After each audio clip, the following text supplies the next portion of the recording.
Hello, everybody. Welcome back to Manbunbooks. Today, I want to talk about something that's been kind of bothering me lately, and it's not that big of a problem or anything. It's just something that I've noticed and something that I kind of want to talk about a little bit. This has the potential to offend some people, and maybe the potential to, it could get interesting. We'll see. I'm going to try and keep this as diplomatic as possible because I love both of these things very much. What we're talking about today is why there is such a big divide between sci-fi and fantasy and the vitriol that goes back and forth. Since I started reading more sci-fi at the beginning of this year, I have talked to multiple people who have kind of said, well, yes, sci-fi is my preferred genre. Of course, I enjoy the more adult themes that come along with sci-fi. I don't like, it's not just wizards and fairies and ho ho ho ho. It's actually really deep adult themes about our current world. Fine. Okay.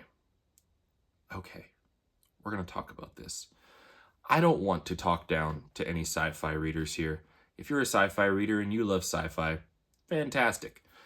I'm going to make the case for why fantasy and sci-fi can coexist, in my opinion, are equally as important and engaging thematically, and why we don't have to fight about it.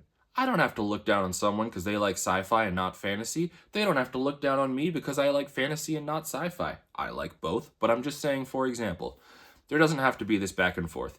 And I've only noticed it, like I said, since the beginning of this year. I didn't know there was this big of a rift, I guess, in just the general public thing of people who read sci-fi and fantasy. Anyway, so let's get into it. I was reading an article by Ursula K. Le Guin, who is written sci-fi and fantasy both.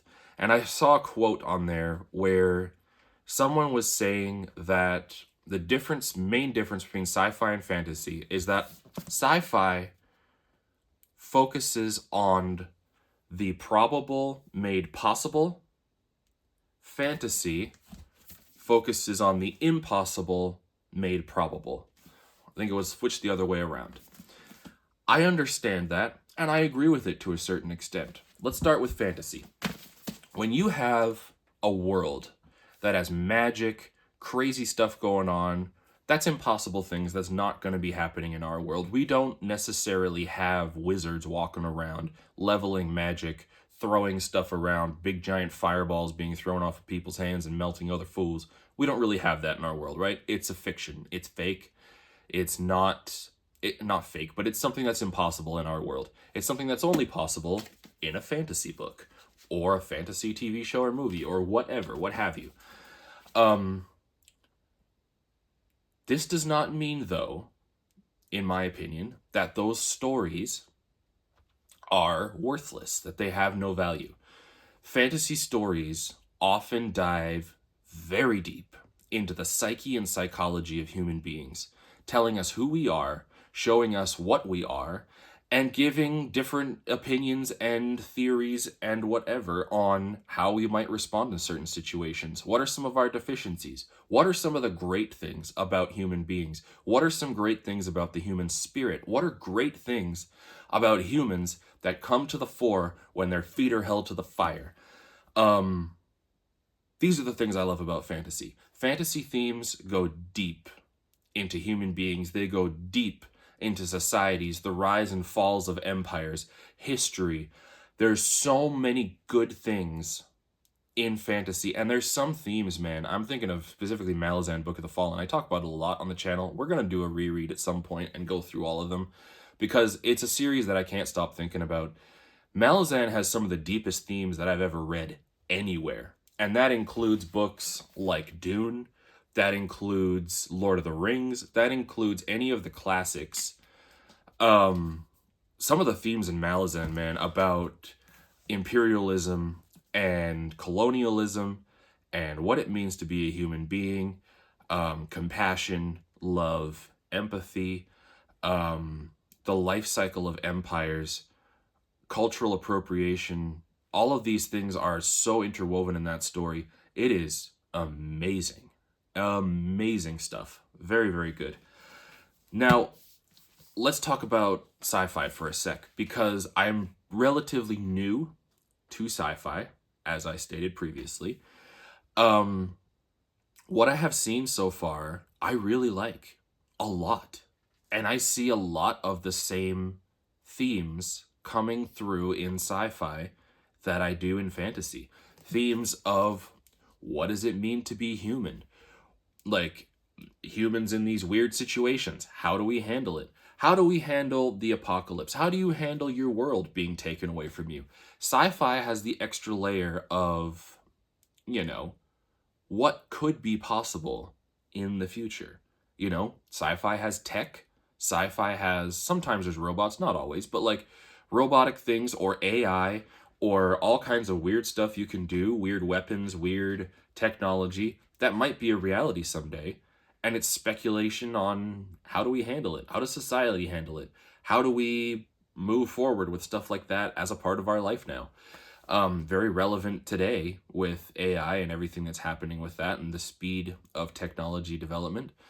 Um, it's fantastic. And I see a lot of similarities between the two as far as the human psyche goes, as far as the commentaries on the civilizations, as far as just, you know, the themes are incredible in both. Okay. I think the literary value of both is equal, in my opinion. I think there's sci-fi stories that have changed the way that I think about the world, changed the way that I view certain things. There's stuff in like Dune, and there's stuff in Red Rising, which Red Rising some argue is more of a fantasy story in space than, but that's what I mean too, is like there's crossover.